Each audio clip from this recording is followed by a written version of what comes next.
Iman Kristen itu mempunyai dasar yang jelas. Yang beda dasarnya dengan agama Islam.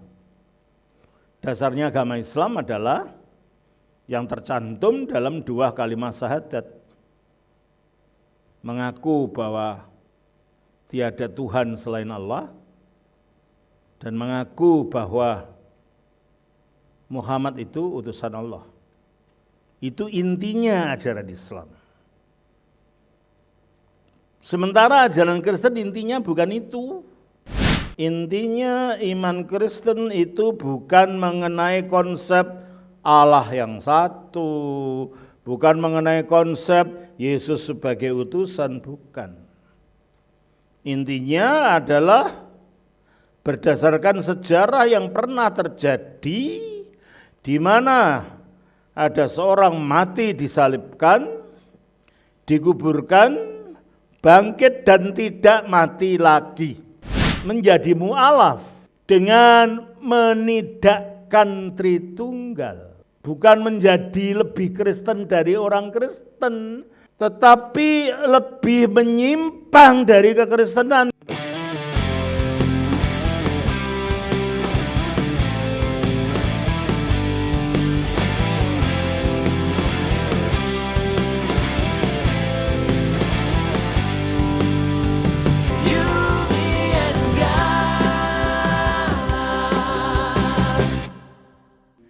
Shalom, saya diminta untuk membagikan firman yang saya mengambil tema, betulkah menjadi mu'alaf itu lebih Kristen dari orang Kristen sendiri? Saudara melihat di TikTok ada judul-judul seperti itu? Saya temukan di TikTok bahwa orang-orang yang pindah dari agama Kristen menjadi Muslim, yang menjadi mu'alaf, mempunyai klaim yang bombastis. Dengan saya menjadi mu'alaf, saya menjadi lebih Kristen daripada orang Kristen sendiri. Baik.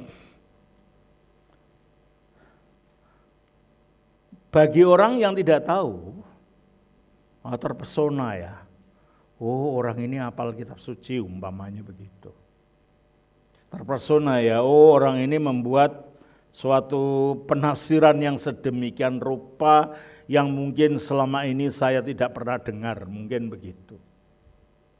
Sehingga tujuan daripada orang-orang semacam ini adalah mengajak teman-temannya yang lain yang masih Kristen untuk meninggalkan agama Kristen dan ikut menjadi mu'alaf. Dan memang banyak mu'alaf-mu'alaf seperti itu sekarang. Gitu? Dan mu'alaf-mu'alaf yang akhirnya setelah jadi mu'alaf, yang dibicarakan bukan kitab suci agamanya yang baru. Yang dibicarakan kitab suci agamanya yang lama, ditafsirkan, diputer-puter, dipelintar-pelintir kiri kanan, untuk tujuannya membenarkan apa yang dia anggap itu kebenaran. Saudara, iman Kristen itu mempunyai dasar yang jelas. Yang beda dasarnya dengan agama Islam. Dasarnya agama Islam adalah yang tercantum dalam 2 kalimat syahadat. Mengaku bahwa tiada Tuhan selain Allah dan mengaku bahwa Muhammad itu utusan Allah. Itu intinya ajaran Islam. Sementara ajaran Kristen intinya bukan itu. Intinya kita baca di dalam 1 Korintus 15 ayat 3 sampai 5. Sebab yang sangat penting telah kusampaikan kepadamu, yaitu apa yang telah kuterima sendiri, ialah bahwa Kristus telah mati Kristus telah mati karena dosa-dosa kita, sesuai dengan kitab suci bahwa ia telah dikuburkan Ia telah dikuburkan. dan bahwa ia telah dibangkitkan. Dia telah dibangkitkan. Itu intinya kitab suci Kristen. Intinya iman Kristen itu bukan mengenai konsep Allah yang satu, bukan mengenai konsep Yesus sebagai utusan, bukan. Intinya adalah berdasarkan sejarah yang pernah terjadi, di mana ada seorang mati disalibkan, dikuburkan, bangkit dan tidak mati lagi. Itu intinya. Nah, kalau orang yang bermualaf meninggalkan iman Kristen mengatakan lebih Kristen, lalu dalam ajarannya menolak kebangkitan Kristus, loh Kristennya di mana? Dan setelah dia meninggalkan iman Kristen, dia menolak penyaliban Kristen, Kristennya di mana? Setelah dia meninggalkan Kristen, dia menolak penguburan Kristen, Kristennya di mana? Padahal menurut Alkitab yang sangat penting adalah sebab yang sangat penting. Perhatikan kata-kata ini. Yang sangat penting telah kusampaikan kepadamu, yaitu apa yang telah kuterima sendiri. Ialah bahwa Kristus telah mati karena dosa-dosa kita sesuai dengan kitab suci, bahwa ia telah dikuburkan dan bahwa ia telah dibangkitkan pada hari ketiga. Itu intinya Injil. Ketika hal ini ditolak, karena agama Islam tidak mengakui Yesus disalibkan, orang lain yang disalibkan. Gimana dikatakan itu lebih Kristen? Menyangkal inti iman Kristen, bagaimana dikatakan itu lebih Kristen? Dan akhirnya, karena intinya iman Kristen itu tidak diakui, disodorkan apa yang menurut agama Islam menjadi intinya. Dan para mu'alaf itu mengatakan, wah Yesus juga mengajar begitu. Apa? Allah itu esa. Ajaran Allah itu yang esa itu bukan berasal dari Yesus. Sudah ada pada zaman Taurat. Coba kita baca dalam Ulangan. Ulangan pasal 6 ayat 4. Dengarlah hai orang Israel, Tuhan itu Allah kita, Tuhan itu esa. Itu sahadatnya orang Yahudi dari zaman dulu sampai sekarang. Setiap kali mereka sembahyang, mereka akan mengucapkan ini. Shema Israel Adonai Elohenu Adonai Echad. Dengarlah hai orang Israel, Tuhan Allah kita, Tuhan itu esa. Jadi ini bukan khas ajaran Yesus, enggak. Yesus menegaskan, dia mengatakan ini terutama kepada orang-orang Farisi, yaitu salah satu aliran dalam agama Yahudi di zaman itu, yang memang inti ajaran agamanya adalah tentang keesaan daripada Yahweh ini. Coba kita baca di dalam Markus pasalnya yang ke-12, ayatnya yang ke-28.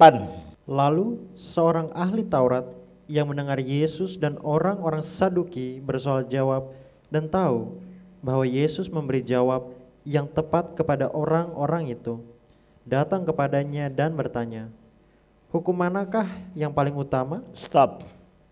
Yang tanya ini siapa? Orang Saduki. Bukan muridnya Yesus. Jadi ini bukan inti ajaran Yesus.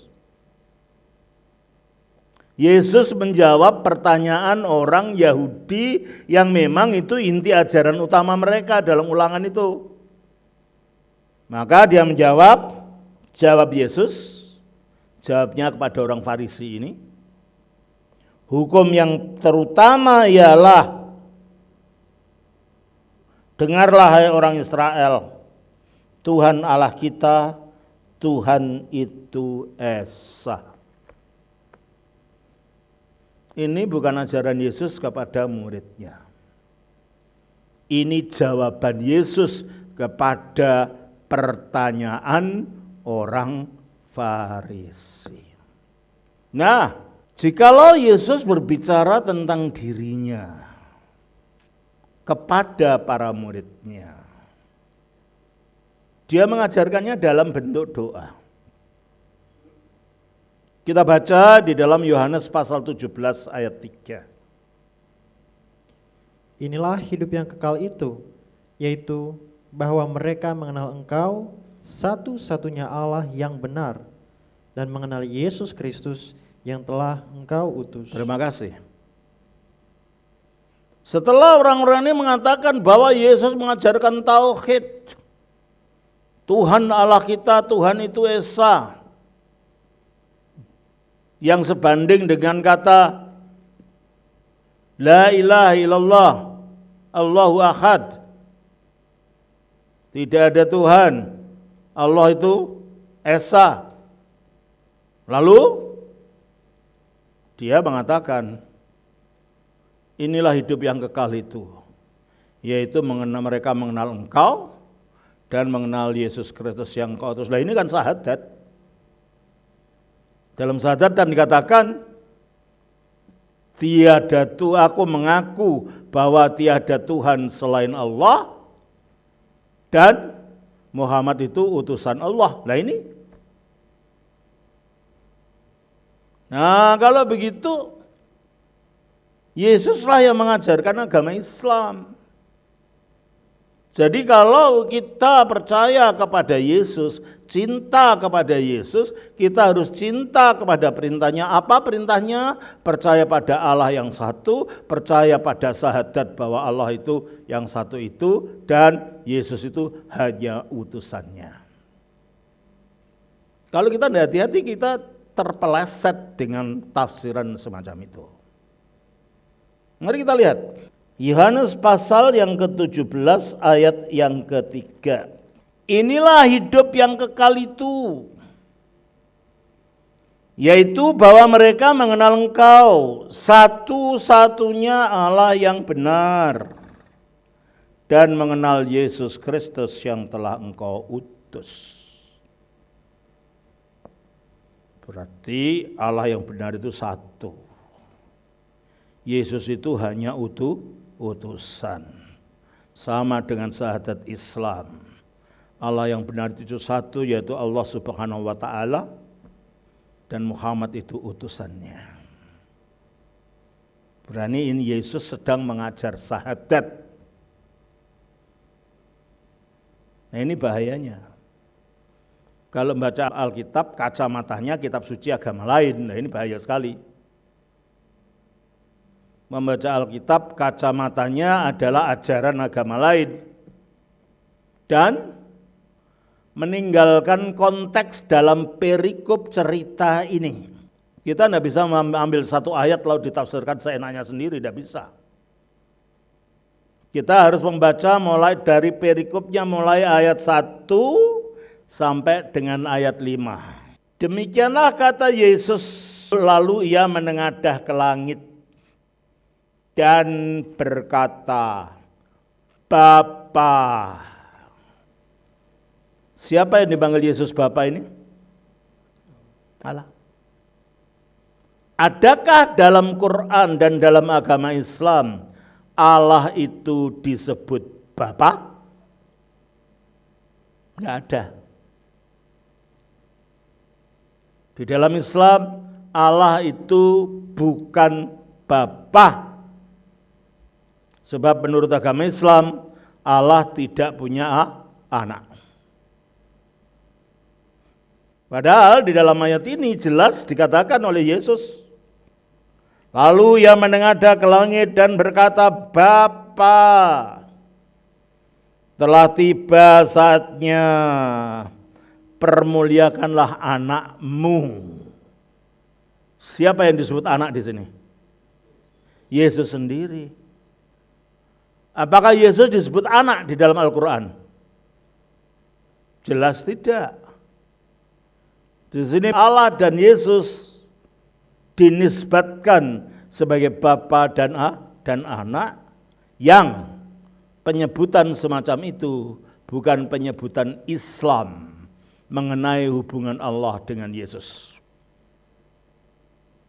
Berarti kalau begitu,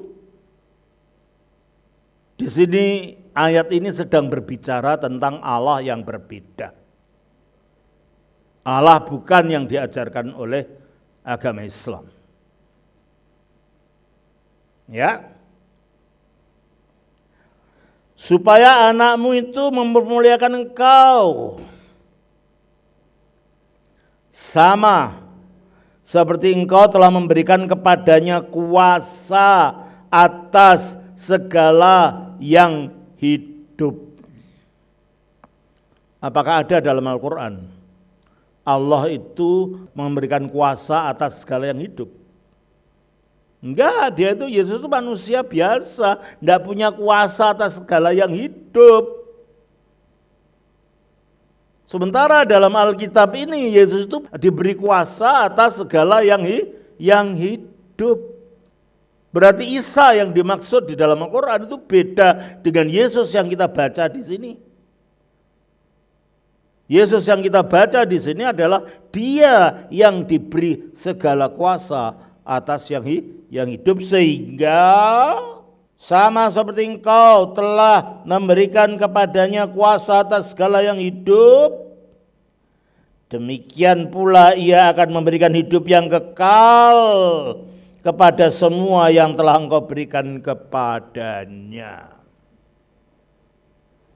Apakah ada nabi di dalam ajaran Islam yang dapat memberikan hidup kekal pada manusia yang lain? Tidak ada. Nabi itu hanya manusia biasa, sama fananya dengan manusia-manusia yang lain.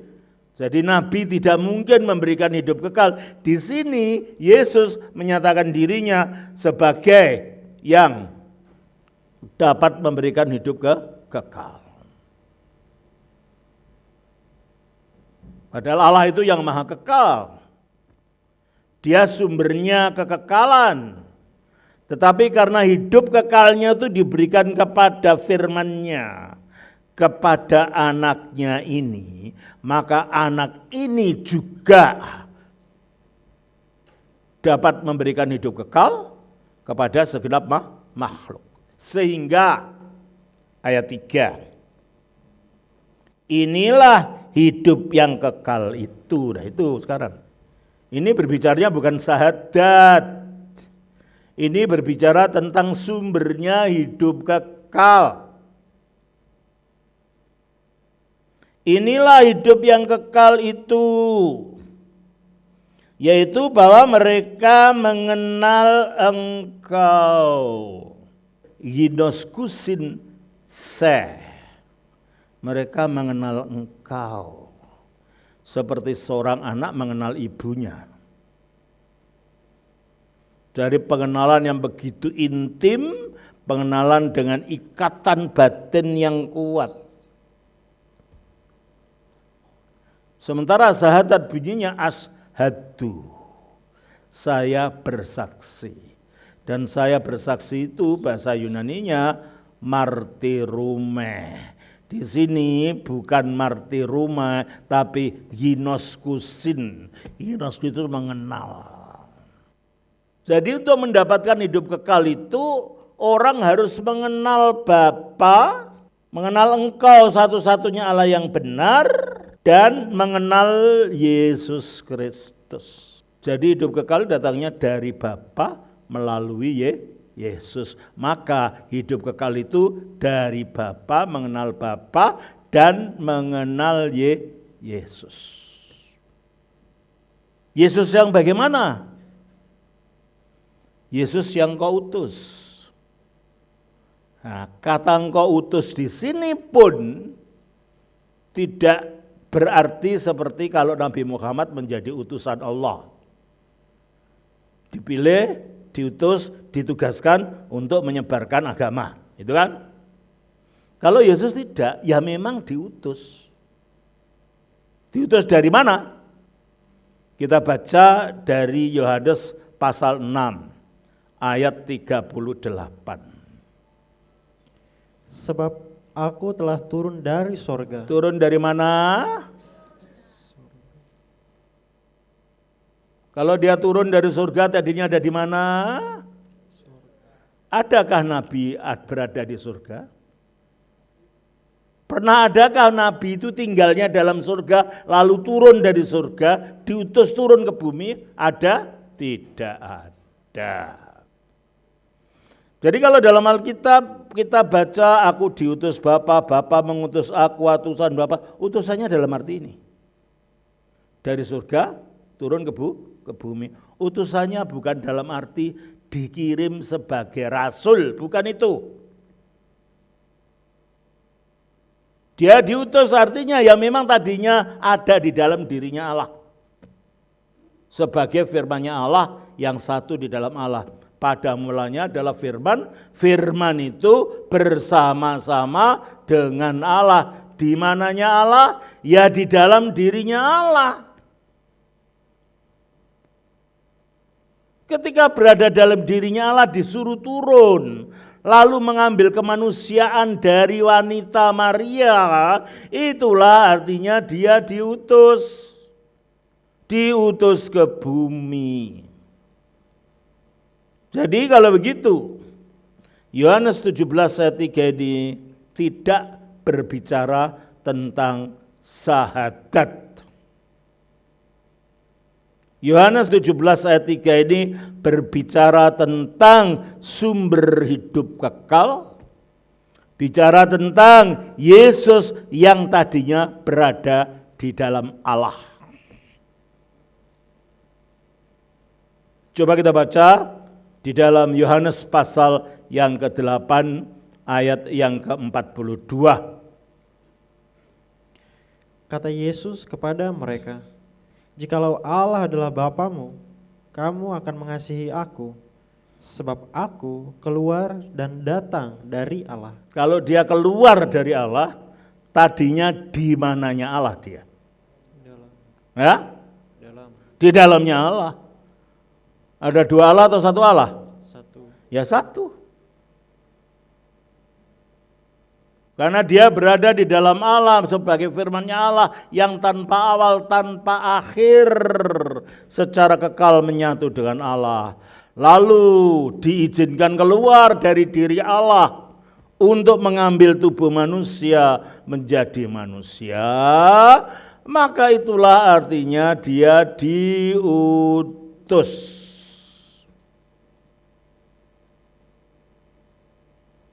Dengan demikian Yohanes 17 ayat 3 ini bukan syahadat. Sebab kata yang digunakan bukan kata martirume, aku bersaksi, tetapi hinosko, mereka mengenal. Jadi untuk mendapatkan hidup kekal, kita harus mengenal Bapa satu-satunya Allah, dan mengenal firman-Nya, karena Bapa menyalurkan hidup kekal itu melalui firman-Nya yang telah mengalahkan kematian dan menyatakan hidup kekal melalui kebangkitannya. Jelas ini ya? Oleh karena itu, karena mereka tidak mengerti, mereka membaca kitab suci Kristen dari kacamata pemikiran Islam, jadi keliru semua. Kalau membaca kitab suci Kristen harus dibacanya ya dari kacamata pemikiran Kristen. Jangan dipaksakan dibaca dari pemikiran Islam. Sehingga pada akhirnya mereka, para polemikus ini, mengkritik 1 Yohanes pasal 5 ayat 7. Sebab ada 3 yang memberi kesaksian di dalam sorga, Bapa, Firman, dan Roh Kudus. Dan ketiganya adalah satu. Ayat ini disebut sebagai Johannine koma. Karena di dalam manuskrip yang lebih tua, memang ayat ini tidak ada. Tapi ayat ini ditaruh di dalam pinggiran daripada manuskrip tua. Sangat tua sekali. Sehingga pada akhirnya ini bukan tambahan, ini penjelasan saja, ditaruh di tengah. Nah, akhirnya dikata, oh berarti kitab suci sudah diubah-ubah. Ingat, Kekristenan muncul bukan karena adanya kitab yang turun dari langit. Enggak seperti Islam kan? Islam muncul karena adanya kitab yang diturunkan kepada Nabi Muhammad. Namanya Al-Quran. Kekristenan tidak. Firman yang turun dari langit ke bumi adalah firman yang jadi manusia. Di dalam Islam, firman yang turun adalah kitab yang bernama Al-Quran. Di dalam iman Kristen, firman yang turun adalah anak Maria yang jadi manusia. Oleh karena itu firman itu wujudnya orang, wujudnya pribadi. Yohanes 1 ayat 14. Firman itu telah menjadi manusia. Firman itu telah menjadi manusia, bukan menjadi buku. Firman itu telah menjadi manusia. Hidup sebagai manusia, melakukan macam-macam mukjizat, memberikan macam-macam pengajaran, akhirnya ditangkap, dihukum salib, dikuburkan, bangkit, dan naik ke surga.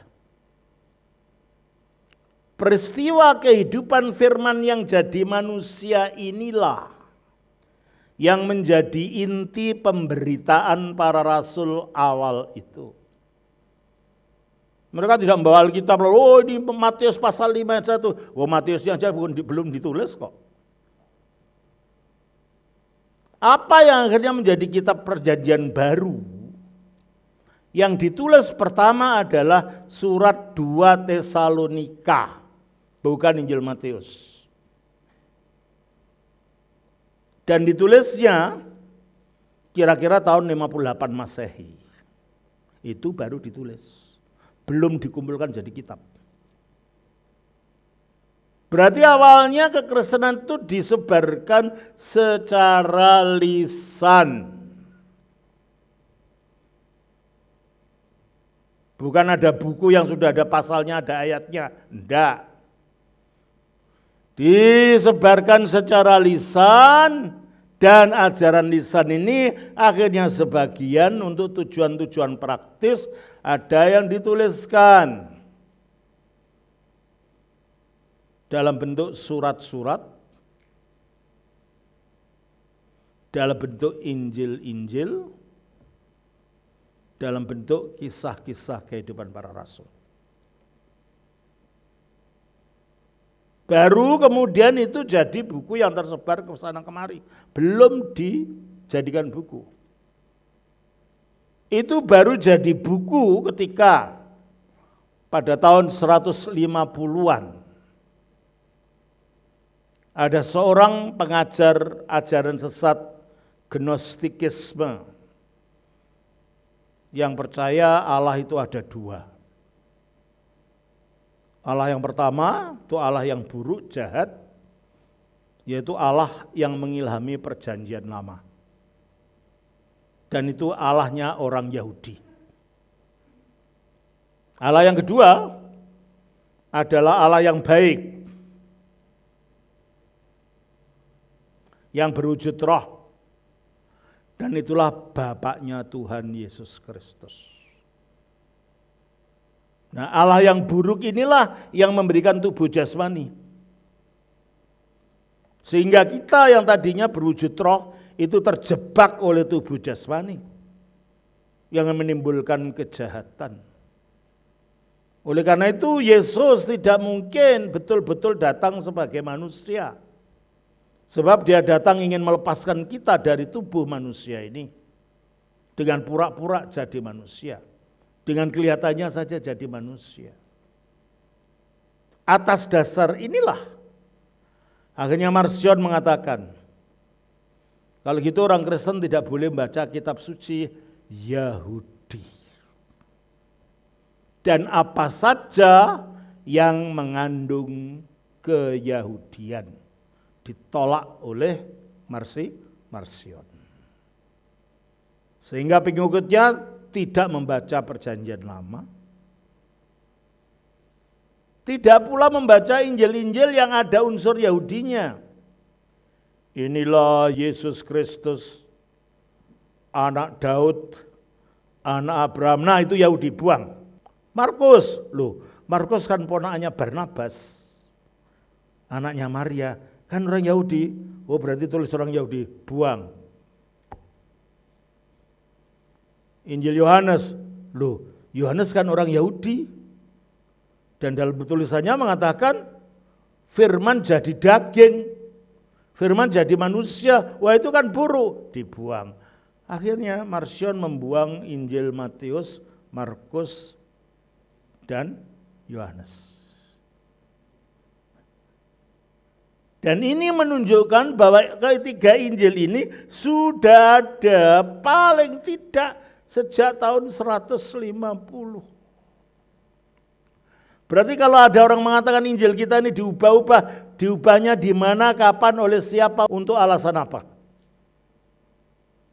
Karena pada awal sekali itu sudah ada Injil ini yang mau dibuang oleh Marcion. Sehingga akhirnya Marcion hanya menerima Injil Lukas. Karena Lukas itu bukan orang Yahudi, dia orang Yunani. Tetapi meskipun Injil Lukas ini diterima oleh Marcion, tapi bagian depan Injil Lukas dibuang. Kelahiran Yesus, tidak mungkin dia lahir punya tubuh.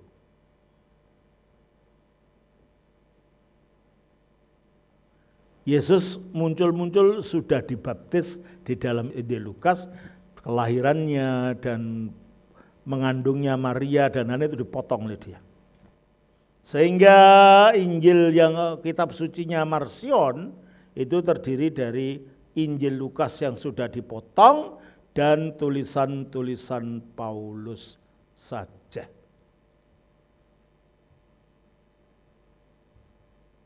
Gereja bereaksi. Kalau kita biarkan orang seenaknya begitu, bisa bahaya. Kita perlu punya standar kitab suci yang harus jadi pegangan gereja. Dan disitulah akhirnya ada standarnya.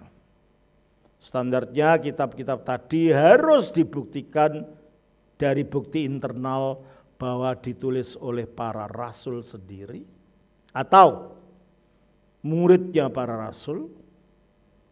Kedua, surat-surat itu harus ditulis pada zamannya para rasul.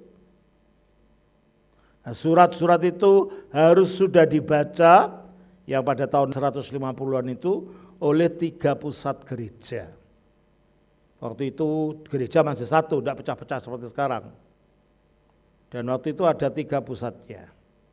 Pusat di barat Roma, pusat di timur Alexandria, dan Antioquia. Akhirnya berdasarkan kriteria ini, ternyata dari manuskrip gereja yang ada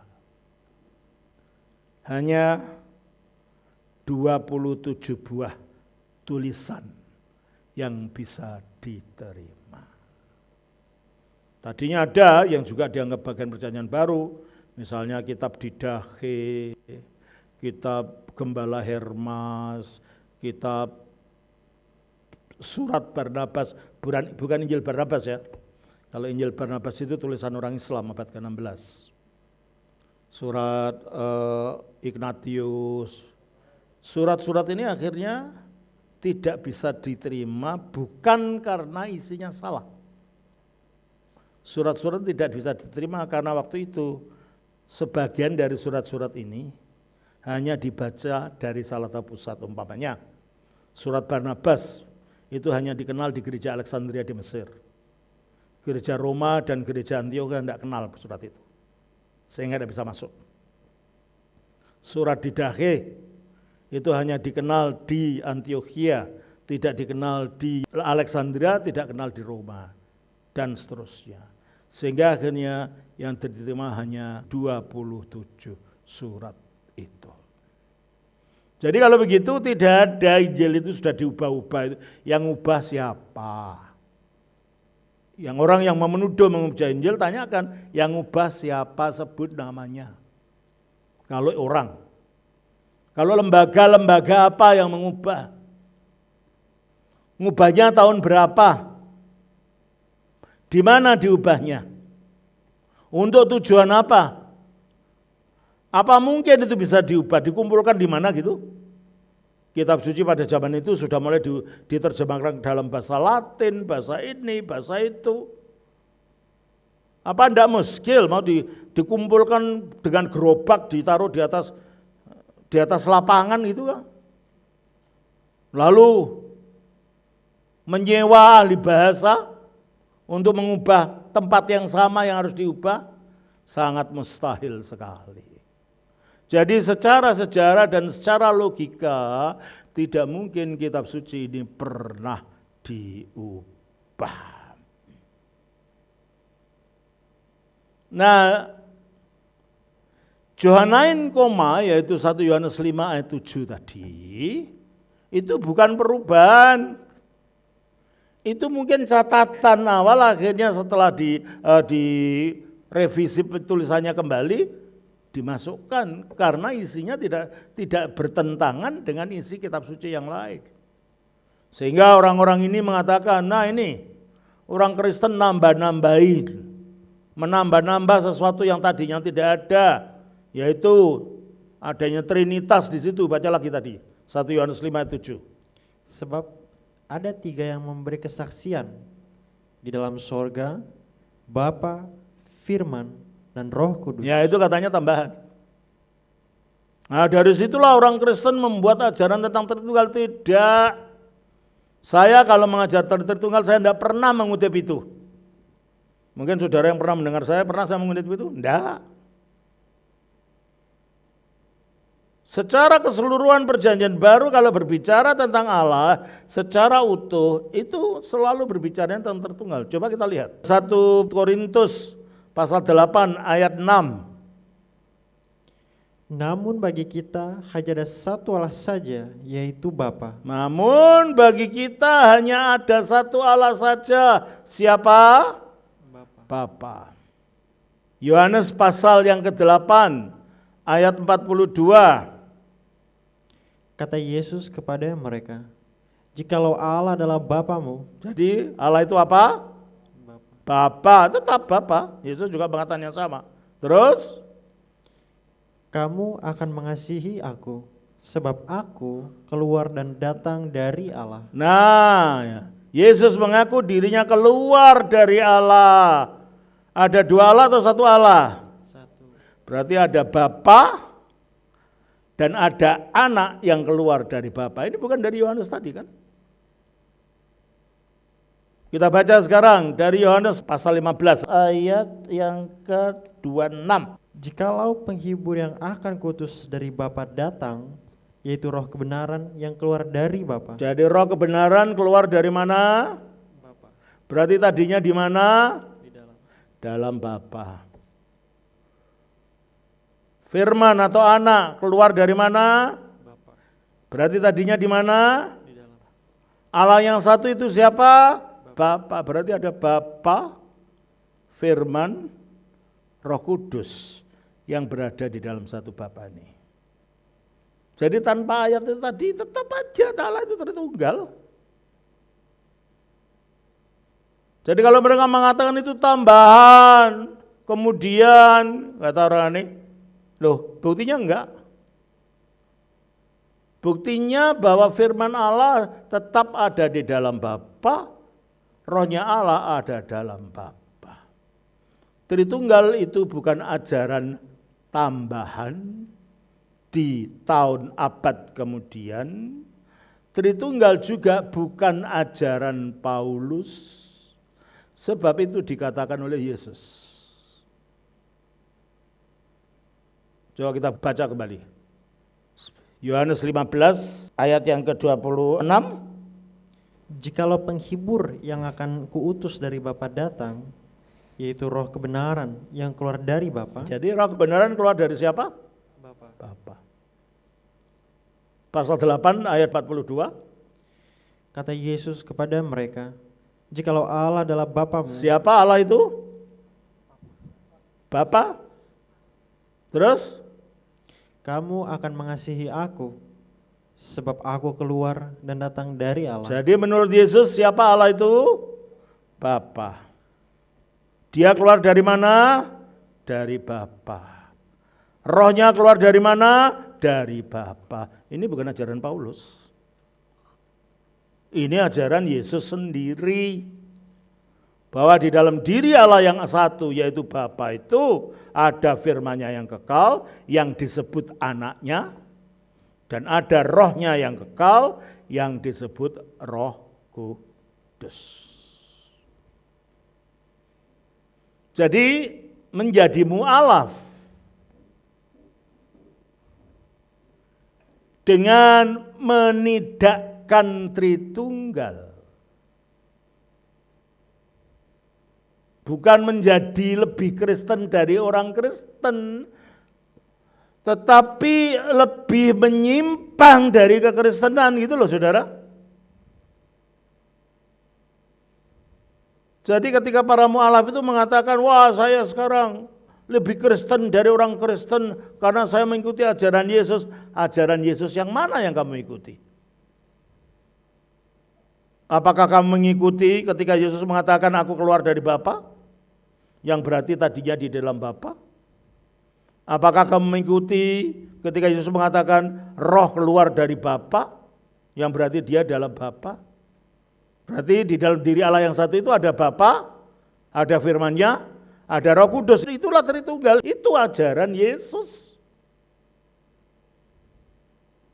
Makanya jangan sok lebih tahu dari orang Kristen lah. Sok lebih tahu dari orang yang punya kitab sucinya sendiri. Dan setelah meninggalkan iman Kristen, wah, petentang-petenteng seolah-olah lebih tahu dari Kristen dan merasa lebih pintar dari orang Kristen dan merasa lebih Kristen dari Kristen.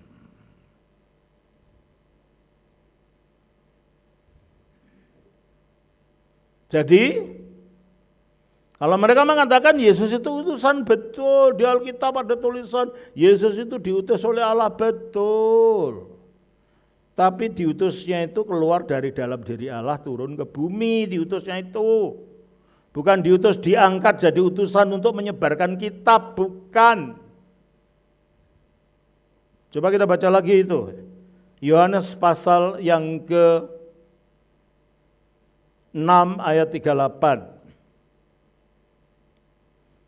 Sebab aku telah turun dari sorga. Aku telah turun dari surga. Mana ada nabi turun dari surga?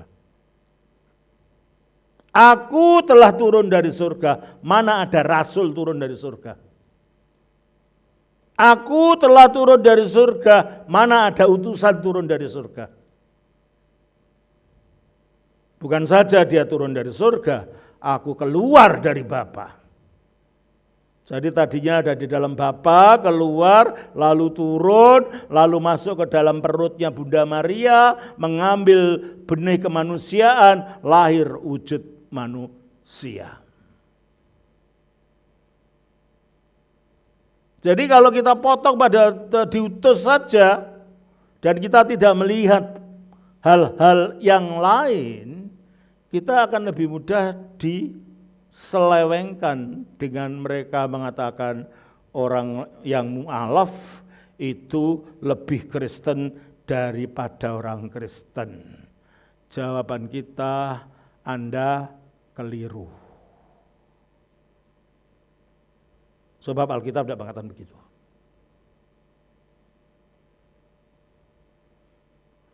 Selanjutnya, saya menjadi mu'alaf ini melebihi Kristen dari orang Kristen. Karena apa? Karena Yesus disunat, orang Kristen tidak disunat.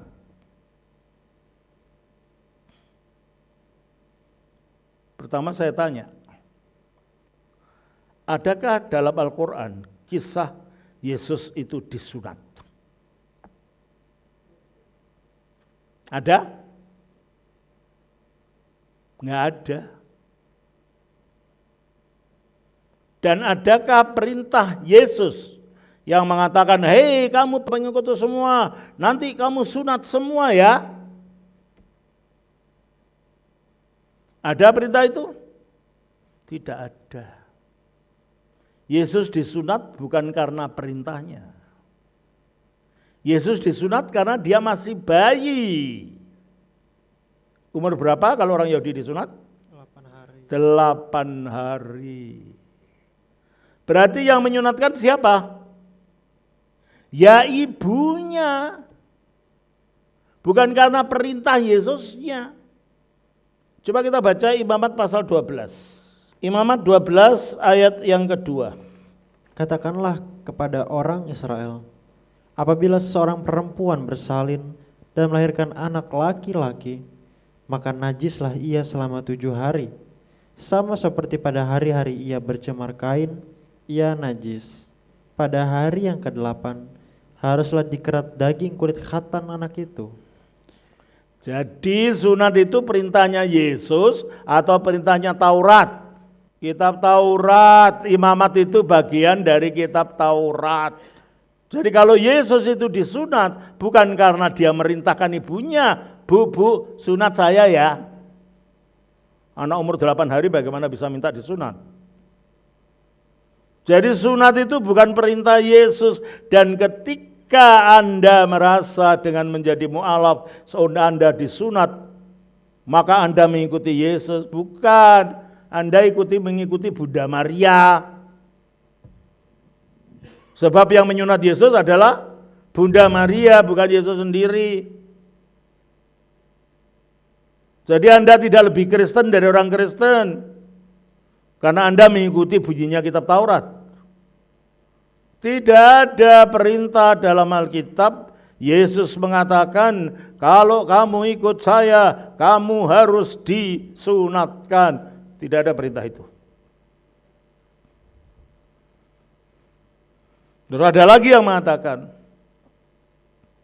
saya menjadi mu'alaf, saya lebih Kristen daripada orang Kristen. Kenapa? Yesus melarang orang makan babi. Kalian orang Kristen kok makan babi? Yesus itu tidak pernah melarang apa-apa soal makanan. Anda meloncat ke kitab Taurat lagi. Lalu diatribusikan kepada Yesus. Yang menyuruh orang tidak makan babi itu kitab Taurat, bukan Yesus. Kita baca Imamat pasal 11. Imamat pasal 11 ayatnya yang ke-7. Demikian juga babi hutan, karena memang berkuku belah, yaitu kukunya bersela panjang, tetapi tidak memamah biak, haram itu bagimu. Nah ini kitab sucimu mengatakan haram makan babi, kok kamu makan babi? Kamu pelanggar hukumnya Allah.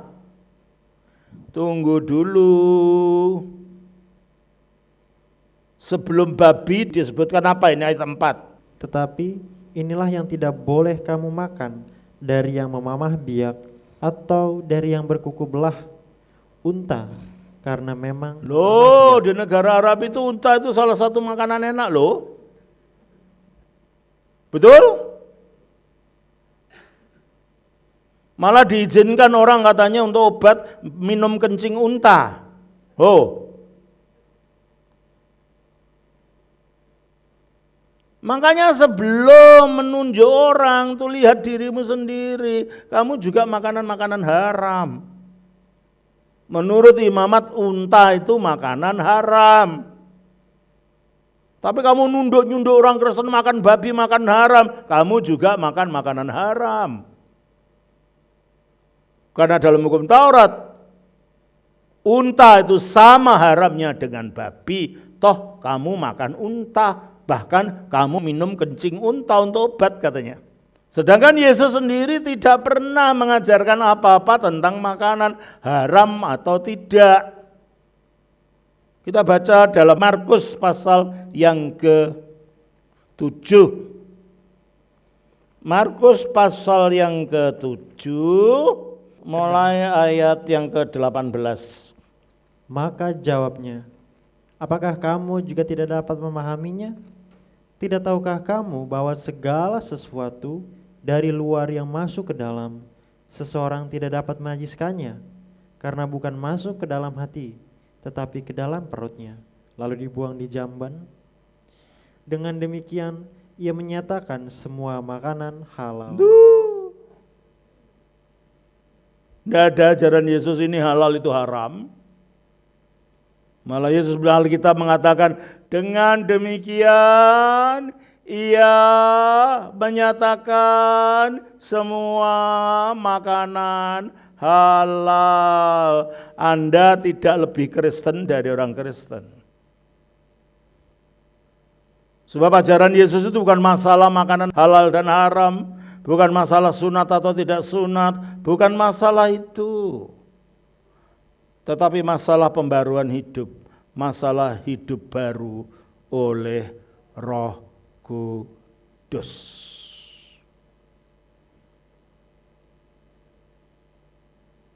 Oleh karena itu, upacara utama yang diperintahkan Yesus kepada orang yang mengikuti adalah baptis. Coba kita baca di dalam Matius pasal 28, ayatnya yang ke-19. Karena itu pergilah, jadikanlah semua bangsa muridku, dan baptislah mereka dalam nama Bapa dan Anak dan Roh Kudus. Ya. Poreftendes karena itu pergilah ke matitef sate pandataefni, dan muridkanlah semua bangsa, ke baptisondes isto onomatu patros, di dalam nama Sang Bapa, ketu iyu dan Sang Putra, ketu agiu pneumatos, dan di dalam nama Sang Roh Kudus. Lalu ada seorang mualaf berusaha mengelabui orang Kristen lagi. Oh iya, kalau kami juga dibaptis mengikuti Yesus. 5 kali sehari malahan. Katanya wudhu itu baptis. Orang Islam kalau kamu mau sholat kan wudhu 5 kali sehari kan? 5 kali sehari dia sholat, dia wudhu. Katanya itu baptis. Baptis dengan wudhu itu tidak ada kaitannya dan maknanya jauh berbeda. Sebab di dalam wudhu orang mengucap doa, aku niat untuk berwudhu untuk menghilangkan hadas kecil. Fardu karena Allah Ta'ala. Hadas itu kenajisan kecil, kekotoran. Berarti ini adalah upacara secara fisik. Baptis bukan itu. Kita baca di dalam 1 Petrus pasal 3, ayatnya yang ke-20-21. Yaitu kepada roh-roh mereka yang dahulu pada waktu Nuh tidak taat kepada Allah, ketika Allah tetap menanti dengan sabar waktu Nuh sedang mempersiapkan bahteranya, di mana hanya sedikit, yaitu 8 orang yang diselamatkan oleh air bah itu. Berapa orang yang diselamatkan oleh air bah? Berapa? 8 orang. Diselamatkan air bah artinya dia keluar dari banjir, masuk ke dalam perahu itu, lalu didaratkan oleh air bah. Dia diselamatkan air bah. Juga kamu sekarang. Juga kamu orang Kristen sekarang ini diselamatkan oleh kiasannya. Stop. Kamu juga diselamatkan oleh kiasannya. Nya ini menunjuk apa? Menunjuk air bah tadi. Kita juga diselamatkan oleh kiasan air bah. Apa itu? yaitu baptisan. Yaitu baptisan. Jadi menurut ayat ini baptisan menyelamatkan atau tidak? Ya. Melepaskan kita dari kuasa dosa. Terus? Maksudnya bukan untuk membersihkan kenajisan jasmani. Nah, berarti baptisan itu maksudnya bukan untuk membersihkan kenajisan jasmani seperti wudhu tadi. Berarti kalau orang mengatakan wudhu itu sama dengan baptisan, keliru banget. Karena menurut ayat ini baptisan maksudnya bukan untuk membersihkan apa? Kenajisan jasmani. Melainkan untuk memohonkan hati nurani yang baik. Mengapa? Karena melalui baptisan ini Roh Kudus bekerja menyatukan kita dengan kematian, penguburan dan kebangkitan Kristus sehingga hati nurani kita dibersihkan oleh darah Kristus. Wudhu tidak ada kaitannya dengan itu.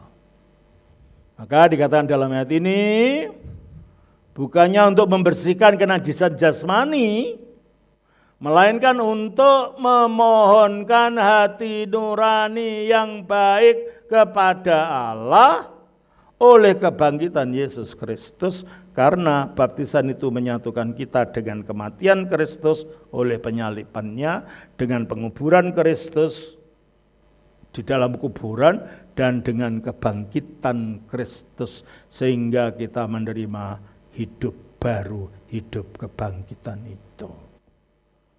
Wudhu itu apa kaitannya dengan kebangkitan Kristus? Wudhu itu apa kaitannya dengan kematian Kristus?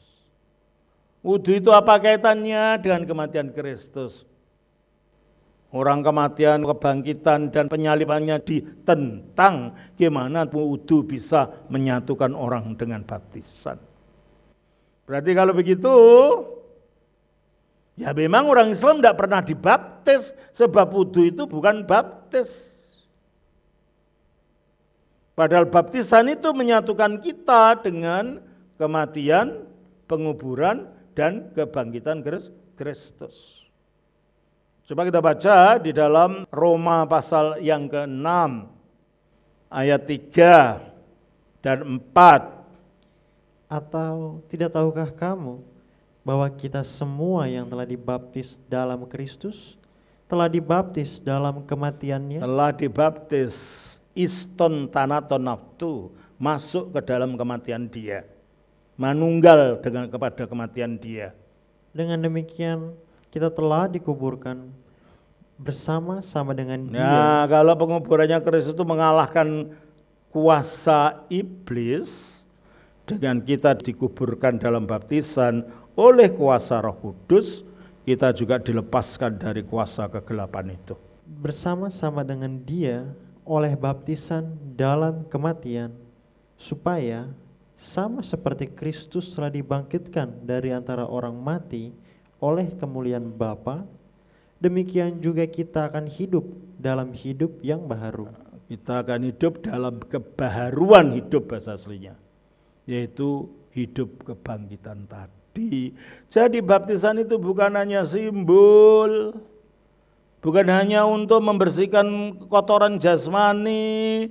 Baptisan itu misteri yang menyatukan kepada karya Kristus, karya kematiannya yang mengalahkan dosa, karya penguburannya yang mengalahkan iblis, dan karya kebangkitan yang mengaruniakan hidup yang kekal. Wudhu tidak memberikan itu semua. Berarti kalau gitu wudhunya agama Islam itu tidak ada kaitannya apa-apa dengan baptisan. Biarpun saudara-saudara muslim wudhu 5 kali sehari, ya tetap itu hanya pembersihan secara jasmani. Tidak ada perubahan dari dalam. Oleh karena itu bagi kita baptisan itu tidak berulang-ulang sampai 20 kali atau 30 kali, ya sekali. Sebab tujuan baptisan adalah penyatuan kita dengan kematian dan kebangkitan Kristus. Jadi saudara, kalau saudara mau belajar benar, belajar yang benar iman Kristen itu. Jangan hanya dicomot sini, dicocokkan situ, comot situ, cocokkan sana. supaya seolah-olah saudara memang betul-betul menemukan kebenaran, padahal saudara malah menjauhi kebenaran. Dan akhirnya, yang tadinya saudara pada dalam Kristus, dengan menjadi mu'alaf bukan menjadi Kristen sudah. Karena inti iman Kristen tadi adalah Kristus telah mati, Kristus telah dikubur, Kristus telah bangkit, yang semuanya itu telah saudara tolak, berarti saudara telah menolak landasan dasar iman Kristen itu. Jadi saudara, kalau saudara melihat di TikTok, saudara melihat di YouTube, orang-orang yang mengatakan saya sekarang lebih Kristen daripada orang Kristen karena saya jadi mu'alaf. Perhatikan apa yang dimaksudkan. Banyak kekeliruan yang dibolak-balik. Dan kalau saudara masih ada keraguan-raguan, saudara boleh tanya saya. Ini ada begini gimana, ini ada begini gimana. Saudara harus tahu kitab suci saudara sendiri, supaya tidak mudah diombang-ambing orang yang ngaku merasa lebih Kristen. Hanya sekarang jadi mu'alaf. Tetaplah bertahan pada iman kepada Kristus dan jangan mau digeser dari landasan iman yang kokoh ini. Tuhan memberkati. Shalom.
you.